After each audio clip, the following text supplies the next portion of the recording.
Hello and welcome to Vera Voices. I'm David Cloud with the Substance Use and Mental Health Program, and I'm here with Steve Rosenberg, President and Founder of Community-Oriented Correctional Health Services. COCHS is a premier nonprofit organization that works to strengthen relationships between community health and criminal justice systems in order to address health inequities and also to improve public safety.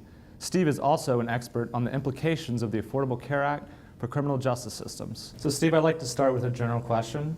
Tell us how the Affordable Care Act affects criminal justice populations. Well, David, what do we know about the criminal justice population? We know that many of them are there because of untreated behavioral health disorders. 90% of folks leave jail without health insurance. A study done in Hampton County, Massachusetts showed that 80% of individuals had chronic medical conditions that had not been treated prior to their entering jail. So you have this large population that's circling in and out of our nation's jails because of untreated behavioral health disorders, and they're uninsured. So what the Affordable Care Act does is it creates an opportunity for insurance, which in turn has an opportunity to change how we think about this interplay between behavioral health disorders and the criminal justice system. And what other evidence do we have that increasing the rates of insurance coverage as well as access to treatment will in fact benefit public safety and public health? So the state of Washington has a very unique data set. Their data combines jail booking data, Medicaid claims data, and mental health and substance use utilization data. And in 2003, the state provided out of their general funds $30 million to enhance substance use treatment. And they then looked at what happened with the treated population versus untreated. And the results were startling. For every dollar that the state spent in substance use treatment, they saved $1.16 in hard criminal justice costs. The arrest rates went down by a third. If you count victims of crime, almost $3 was saved for every dollar of spending. But perhaps equally importantly, the healthcare cost curve changed. So in 2003 to 2004, for those individuals with SUD, their healthcare costs were increasing at a rate of 5.5% per year. Suddenly, between 2004 and 2009, the aggregate healthcare spending for this population went down by 2.2%. And so how can local jurisdictions start to leverage the opportunities that the Affordable Care Act offers them? The trick is going to be to enroll this population. In Massachusetts, in the aggregate, we have a 3% uninsurance rate. But a study showed among substance use disorder individuals who were admitted to publicly funded treatment, which is in effect the jail population, young, non-white, male, those individuals had a 22% uninsurance rate, because this is not a population that's going to knock at their welfare office with a kid with an earache and say, please enroll me in Medicaid if I'm in an expansion state.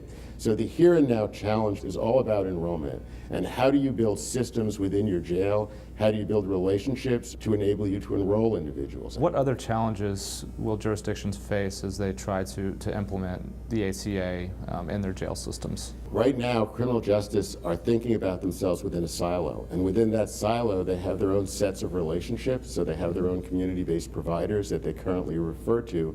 Those providers may not be Medicaid certified. They may have drug courts where you have judges that are in effect ordering treatment.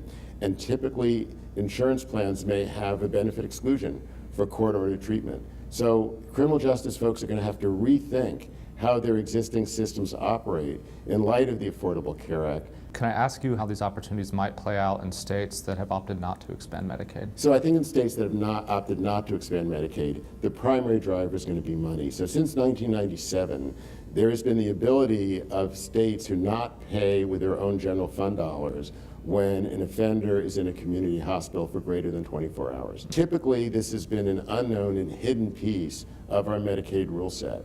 And so I think what you're going to see in the non-expansion states is you're going to see an effort to enroll folks for Medicaid to pay for that hospitalization when they're out of incarceration for more than 24 hours. But I think in many states, the Department of Corrections is realizing the relationship between recidivism and behavioral health disorders. So I think the question will be in a non-expansion state, do I keep funding this with state dollars, or do I think about Medicaid expansion as a way to lower my overall general fund cost? We have expansion states, we have non-expansion states, then we kind of have a couple of states that are kind of in the middle of that spectrum. Does it play out any differently there? No, because those states are functionally expansion states. We're still going to have coverage. The difference will be they'll be purchasing their coverage through the exchange.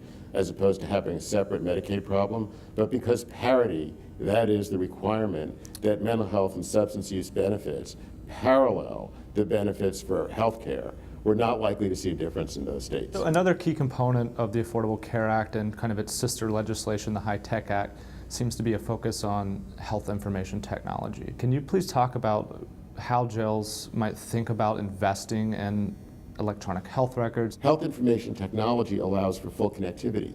So when that individual enters the jail, with a click of a button, I can go ahead and access their whole health history. So it greatly improves the communication with other agencies as well as providers not necessarily located in the jail. Absolutely. In jails, we stabilize the health of individuals that are under our custody because of their Eighth Amendment rights. The minute they leave the jail, we tend to lose that investment.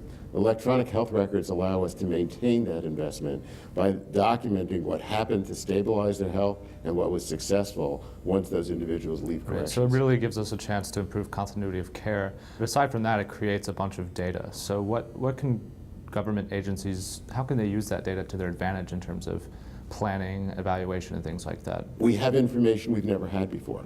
All of a sudden, we get to look at what is the clinical profile of these folks in jail. What are their pharmacy needs? What are their healthcare needs? What kind of tests do they need? So we get an epidemiological perspective. We know, Steve, that health disparities in our jail systems are rife, and we also recognize that a big piece of the Affordable Care Act is a commitment to abating health disparities. Can you just speak to how we might think about achieving that mission with the jail population? We have disparities in our health system that are self-evident, that are again due to a lack of insurance.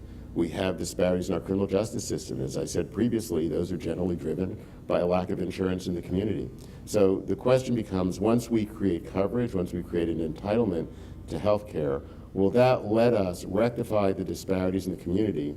And in doing that, will we have an opportunity to rectify the disparities in the criminal justice system? Thank you very much for being here today, Steve. We really appreciate you taking the time to talk to us about such an important topic. Thanks, David, and thanks for the opportunity.